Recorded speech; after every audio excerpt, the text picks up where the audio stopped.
खबर महाराष्ट्र से है, जहां पर पनवेल से एटीएस ने प्रतिबंधित संगठन पीएफआई के 4 सदस्यों को गिरफ्तार कर लिया। महाराष्ट्र में पीएफआई के 4 सदस्यों को एटीएस ने गिरफ्तार किया है। गिरफ्तार किए गए सदस्यों में 3 पनवेल से और 1 औरंगाबाद से गिरफ्तार किया गया है। पिछले दिनों पीएफआई पर प्रतिबंध लगा दिया गया था। केंद्र सरकार ने कार्रवाई की थी और 5 साल के लिए बैन कर दिया गया था पीएफआई को।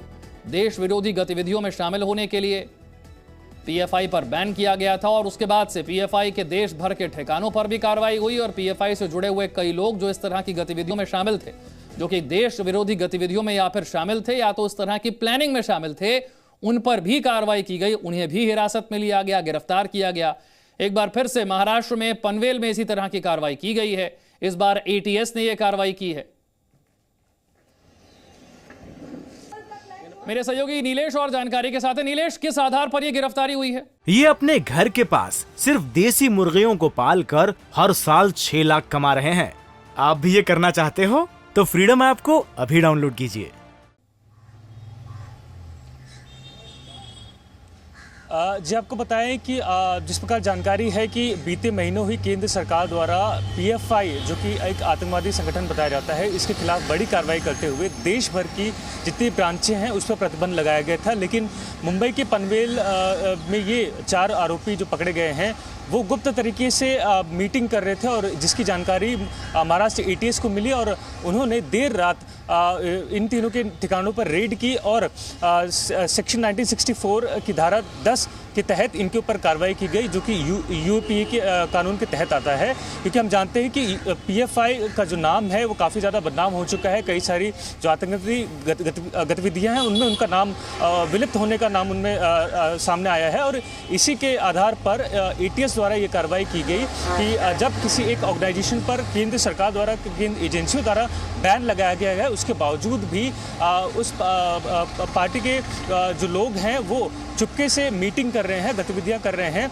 ऐसे में इसी एक आधार बनाते हुए एटीएस द्वारा कार्रवाई की गई और आज सभी गिरफ्तार हुए 4 आरोपियों को मुंबई के पनवेल कोर्ट में पेश किया जाएगा, जहां जो जांच प्रक्रिया है वो पूरी की जाएगी। और भी कुछ ठिकाने हैं जहां पर कार्रवाई हो रही है?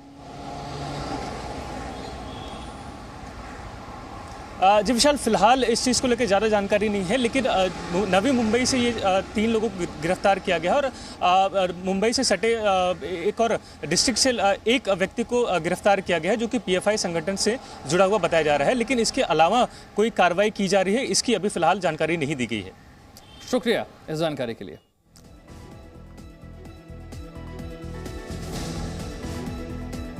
और समाजवादी पार्टी के सांसद शफीकुर रहमान बर्क के बयान के बाद एक बार फिर से बवाल खड़ा हो गया है। उन्होंने बैन हो चुके पीएफआई की तरफदारी की, उसे देशभक्त संस्था बताया। शफीकुर रहमान बर्क ने आरोप लगाया है कि मुसलमानों की आवाज को दबाने के लिए बीजेपी ने पीएफआई को बैन कर दिया, लेकिन इससे वे झुकने वाले नहीं, बल्कि उनकी आवाज और बुलंद होगी। शफीकुर रहमान बर्क ने मांग की है कि पीएफआई के बजाय सरकार को आरएसएस पर बैन लगाना चाहिए। शफीकुर रहमान बर्क पहले भी पीएफआई की तरफदारी कर चुके हैं। जिस वक्त केंद्र सरकार की तरफ से यह एक्शन लिया जा रहा था पीएफआई पर, तब भी उन्होंने कहा था कि यह कार्रवाई पीएफआई पर नहीं है, मुसलमानों के खिलाफ है। एक बार फिर से वो ये कह रहे हैं कि पीएफआई पर जो बैन है वो गलत है, वो तो एक सियासी पार्टी है। पीएफआई के खिलाफ तो एक झूठा प्रोपेगेंडा चलाया जा रहा है।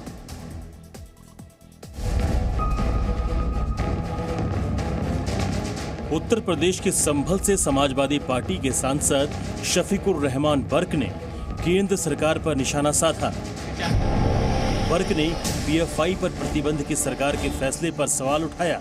समाजवादी पार्टी सांसद बर्क ने पीएफआई को एक सियासी पार्टी बताया और आरोप लगाया कि मुसलमानों को खौफजदा करने के लिए पीएफआई के खिलाफ एक्शन लिया गया है। बीजेपी मुसलमानों को हरस करने के लिए और मुसलमानों को खौफजदा करने के लिए ये सारी बातें करती है।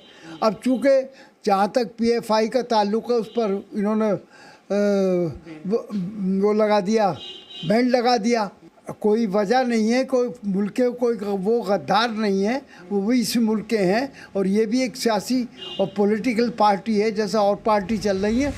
शफीकुर रहमान ने एक तीर से 2 शिकार किए।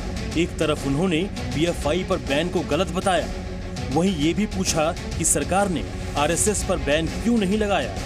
तो आज तक कभी आरएसएस पर तो बैन नहीं लगाया गया, जबकि जो आरएसएस का सिर्फ ये काम है कि जगह जगह मुसलमानों के साथ उनके साथ जुल्म करना, ज़्यादती करना उनके साथ, ये उनका काम है। और इन्होंने धर्म संसद बनाई थी, उन्होंने साफ कहा कि मुसलमानों का कत्लेआम किया जाए, मुसलमानों को मारा जाए। और ये सारी बातें इतनी गैर जिम्मेदाराना बात है मुल्क के अंदर, जिससे नफ़रत बढ़ती है और हालात ख़राब होते हैं। उस पर कोई गवर्नमेंट का बैन नहीं लगा इन पर। Bureau report, C media. तो महाराष्ट्र के पनवेल में जो बड़ी कार्रवाई हुई है, पीएफआई के खिलाफ 4 सदस्य गिरफ्तार किए गए हैं। एटीएस की ये कार्रवाई है। कौन कौन लोग हैं जिनकी गिरफ्तारी हुई है, उनके नाम क्या है, वो आपकी स्क्रीन पर है। मोहम्मद आसिफ खान, ये वो पहला शख्स है जिसकी गिरफ्तारी हुई। मोइज मतीन पटेल, ये दूसरा शख्स। तीसरा है अब्दुल रहीम याकूब और चौथा है तनवीर हामिद खान। एटीएस का एक्शन हुआ है। पीएफआई के 4 सदस्य गिरफ्तार हुए हैं। गिरफ्तारी हुई है महाराष्ट्र के पनवेल से। पिछले दिनों केंद्र सरकार ने पीएफआई पर बड़ी कार्रवाई की थी, पीएफआई को बैन कर दिया था, प्रतिबंध लगा दिया था, और अब 4 सदस्य पीएफआई के महाराष्ट्र के पनवेल से गिरफ्तार कर लिए गए।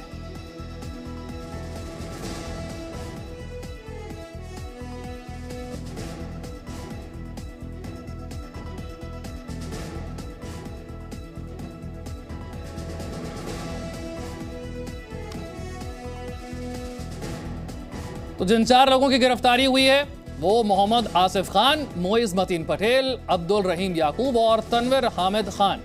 देश विरोधी गतिविधियों में शामिल होना, विदेशों से फंड हासिल करना, उस फंड का इस्तेमाल भारत के खिलाफ गतिविधियों में करना, ये आरोप लगे थे पीएफआई पर। और फिर गृह मंत्रालय की तरफ से एक अधिसूचना जारी हुई, पीएफआई पर बैन लगा दिया गया, प्रतिबंध लगा दिया गया। देश भर में पीएफआई के कई ठिकानों पर कार्रवाई की गई। पीएफआई से जुड़े हुए कई लोग जिनका नाम इस तरह की गतिविधियों में सामने आया था, उन्हें या तो हिरासत में लिया गया या फिर उनकी गिरफ्तारी की गई।